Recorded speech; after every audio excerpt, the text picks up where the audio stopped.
Okay, coming off a tough loss last week to Georgia, took us out of the a chance to repeat as SEC champs, and that's definitely disappointing.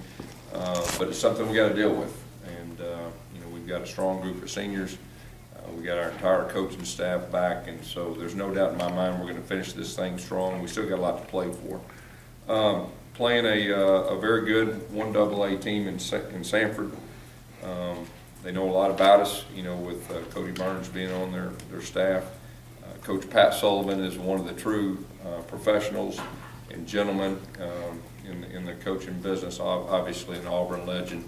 Think the world of him. And it's also the last home game for our seniors, which is very important. It's a very good group of seniors that have done a lot of great things for Auburn. So I'm really hoping our fans will show up, be loud, and send these guys off on the right track.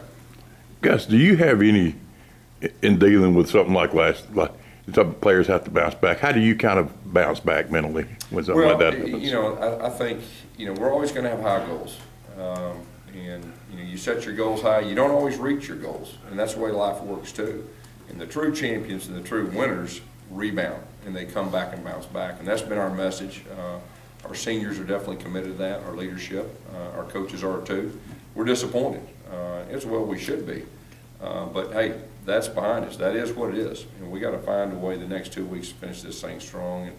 And we will finish this thing strong. There's no doubt. With the way the defense has performed and seemingly regressed over these last 4 or 5 games, do you have confidence in your defensive staff this year and next season?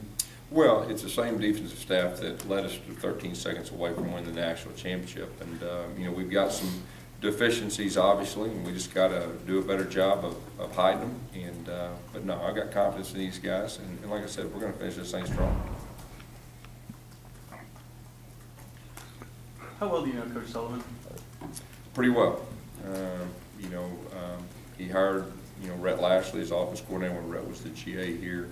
I knew him beforehand, even when I was at Arkansas, the first year in 2006. Got to visit with him and just got to know him well over the years. And he is just, like I said, he's one of the true class guys in college football.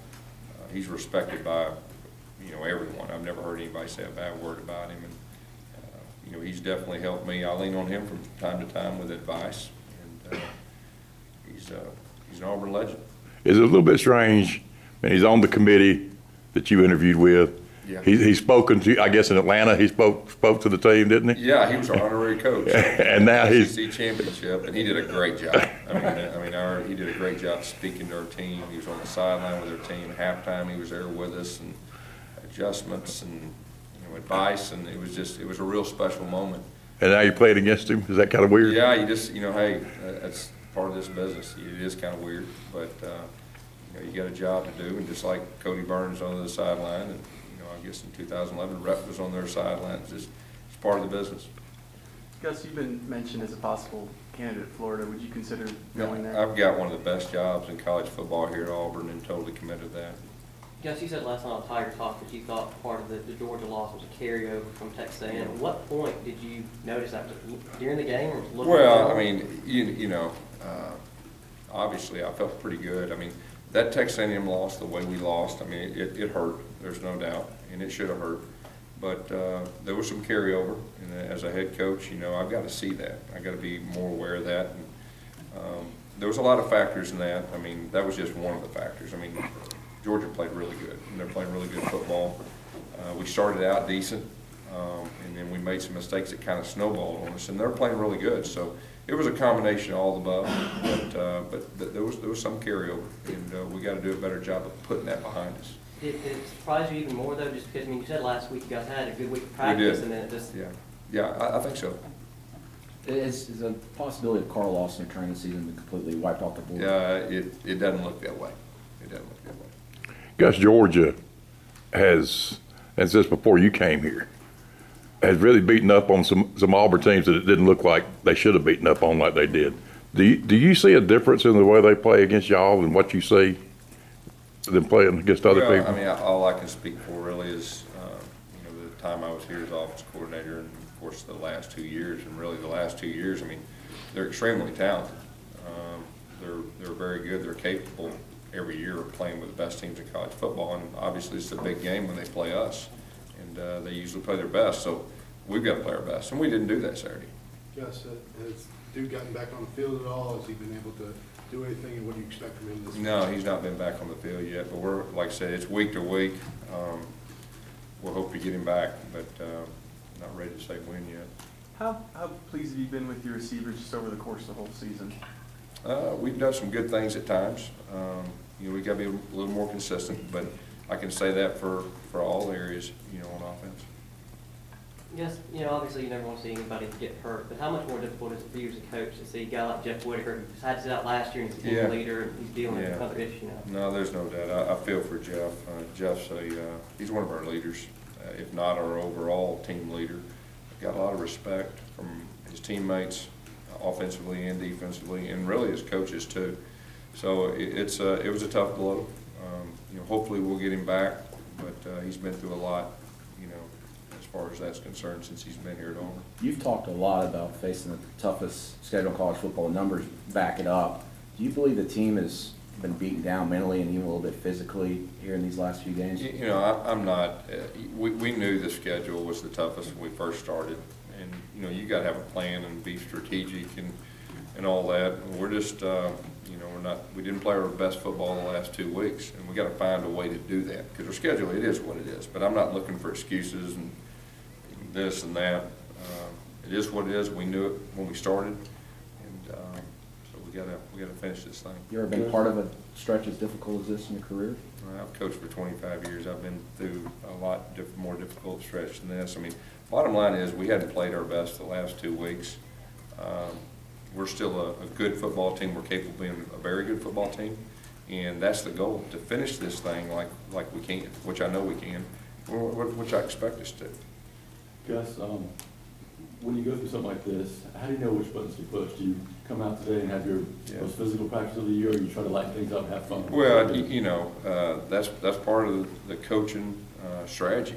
As a coach, you got to figure out to push the right buttons for your team. Every team's different. Each year you're going to have a different makeup of seniors and all that, and that's part of coaching. And I've got to figure out a way to push the right buttons these last 2 weeks. And like I said before, I'm very confident we're going to finish this thing strong, and we will. Gus, have there been any guys on the team that you've relied on to be vocal leaders that maybe haven't this year? Usually if they're vocal leaders, it's not like you have a guy and you try to tell him to be a vocal leader at the end of the year when he's really not. That's not his makeup. That's usually not the way it works. Gus, we've seen you in the defensive huddle a couple of times. You've been a little bit more involved the last couple of weeks of defense? No, I'm the head coach. I mean, I've been doing the same thing. I'll get in the defense huddle when it's time out, and obviously the offense huddle and the special teams. So. Gus, Ellis has admitted he's heard some of the unrest from folks about defense not playing as well as anyone would have liked the last month or so. Does that bother you as a coach, or do you just understand criticism fair or not? Yeah, I mean, this is college football. It's the SEC, and the unfortunate thing is usually as a coach you're doing your job and you're insulated. It's just unfortunate for the families more than anything. He's been one of the better defense coordinators in this league for over 20 years, and he's earned a lot of respect. Anything else? Judge, will there be any changes to the starting lineup? Not at this point. So Sean Coleman after another rough. Yeah. I mean, here's what I say. Sean Coleman is he's a very good player. He's like any other players. There's other players that have good games and bad games. We have a lot of confidence in Sean, but at this point we're not ready to say that there's going to be any changes. Gus, last year you mentioned with Trey, in the SEC championship that you went to him and said, hey, just keep giving me the ball. When it comes to injuries at all, do you ever kind of give players that kind of same leeway? If like Duke says I'm 85%, I'm good to go, or do you kind of make the call and say no? Yeah, I mean, injuries are a little bit different, as far as just wearing down. All right, Coach.